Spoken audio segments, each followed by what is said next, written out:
be staring at the computer components found on your screen right now and be wondering, what the hell, Mikey, are you thinking? Because yes, these are indeed some really old, useless, worth absolutely nothing components. But let me explain myself. So, one of the first computer experiences I ever had was with my dad's two old computers. One of them was a Celeron-based Pentium 4 system. It was a Dell Dimension, I want to say 1100, and that thing had a problem with its IDE bus. Its entire IDE bus was dead for some reason. And the other system I had access to was the system that you've seen in bits just a second ago, and that was a AMD Athlon XP. I believe it was 1600 plus, but I'm not sure, I'll have to check that system, that worked fine, but I didn't have a good copy of Windows at the time, so it was basically useless, and it's VIA chipset based, so yeah. Anyway, this was Dad's Windows 98 PC. It ran Windows 98, obviously, and he used to use it in his old office. Although not really when I was around, because by the time I can remember anything, that computer had died because the 20 gig quantum hard drive that I did have for a while, I don't know where it went, but it's dead anyway, failed on him and he lost Windows 98 and along with probably some of his data. So it was sitting around ever since, and I decided to pull it off a shelf and have a look at it, and that's really where I got my start inside a computer. You know, before then, I didn't know what a graphics card slot looked like. I didn't know what a PCI slot looked like. I didn't know what RAM looked like. I didn't know what a hard drive looked like. I didn't know what an optical drive looked like. I didn't even know what a heatsink was, because everybody else can see those things in videos. I couldn't. So this system holds a lot of sentimental value to me, and I really want to rebuild it. About 2 years ago, when I had barely any access to any technology, I, in Dad's place, started to try and make a computer out of this thing that I could actually use. Now, obviously, this is 2002 hardware. It was way underpowered for what I would actually want to end up using it for anyway, but I wanted to give it a go because it was custom built and it was amazing. And I wanted 2 hard drives, I wanted 2 optical drives, and I wanted at least 2 gigs of RAM, because up until this point the only other system I had was my IBM ThinkCentre with 1 gig of RAM, and that was really annoying me because I really wanted at least 2 gigs.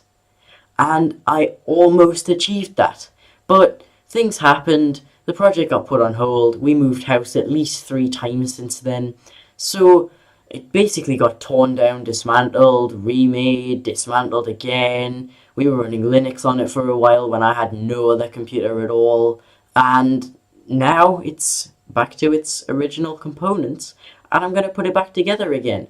And what's more, I actually have a legit copy of XP to put on it, and I'm also going to put Windows 2000 on it. Now you might say, why wouldn't you put Windows 9X on it instead, because 2000 and XP are, you know, kind of similar. But the reason for that is 2000 is actually the first version of Windows to support the narrator, which is really the only option for anything older than XP if you want to get around the user interface, and Windows 9X didn't support that. So yeah, without further ado, I'm going to show you the components. So let's start the tour of this hardware with the motherboard that started it all. Yes, this is indeed an ASRock board. I don't know the specific model number, but you can tell it's been well loved. There's a few bent pins around here, and if you look at the top of this IDE connector right here, you might be able to tell that there is a bit of plastic missing, but those are purely cosmetic and can be sorted really easily. Under this heatsink with the completely mismatched and stripped screws, oh well, one of them's even missing, we have this fan. I actually have 2 of these. This is the quieter one of the 2, and I was going to take this off, but I decided not to because the plastic bracket that's supposed to hold this on completely broke to bits, and we super glued it back together, put it back on, it broke completely to bits again, so I am never taking this fan off again. Underneath we have quite a small heatsink, underneath which is the AMD Athlon XP processor running at 1.6 GHz. I'm not sure of the model number, but when we get this thing built properly, we'll take a look at the model number. Down here, we have an AGP slot, which this is funny. I didn't actually know what AGP was for a very long time. I just thought this was some kind of weird slot, and I also didn't know that you could lock that for a really long time. But you can. We have 3 PCI slots, and this slot, which appears to be a customized slot for the modem. That's something I actually forgot to put in this pile. There is a modem, and there's a space for a serial port on that modem that would connect to this 9-pin header right here. And I do want to put that in this system. The serial port kind of got screwed up, so I took it off, but I would love to do that. The only thing is, I don't know where it is, but if I can find it, that would be absolutely amazing. And since this is going in the case that it came out of, there's already a hole punched in the back for it as well. We have our floppy connector. Then we have this. I don't actually know what this is, but I'm assuming it's front panel USB. The case I'm using has front panel USB and front panel audio, but I'm not going to be using it because it's such a pain to set up. We have our fan header, and you can see the 20, not 24. It was before 24 pin, at least in terms of this board. It's not that high power consumption. ATX power connector. I should mention this board has absolutely no 4-pin connector at all whatsoever. It's very low power consumption at that. These RAM slots here, there's only 2 of them. I wish there was more, but there isn't. This is DDR RAM, original DDR, not DDR2, and I have 2 gigabytes of it right here that originally went in this system, or at least came out of it when I got it off the shelf. And the South Bridge, or I don't know if this is the North Bridge or the South Bridge heatsink.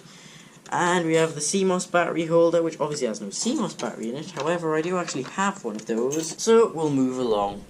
Here we have these 2 hard drives. Now, these hard drives actually have a bit of a story behind them as well. One of these is a 40GB IDE drive. Of course, they're both IDE drives. And it actually came in this system when I took it off the shelf. It had 2 drives in it. It had this 40GB, I don't know which one it is, and it also had an 80GB that actually came out of the Dell that now doesn't work anymore because the IDE connector's been completely broken.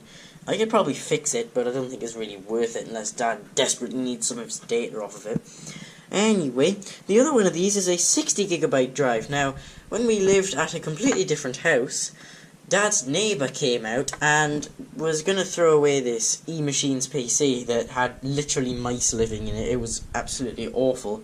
But Dad saved it for me, and I got a few useful components out of it. I got a floppy drive out of it. No, not this one. It was another one. And I got this 60GB hard drive, as well as a couple of other things like the slot blanks. So I'm going to put this in here because I always wanted to use 2 hard drives. Originally it was the 40 and the 80.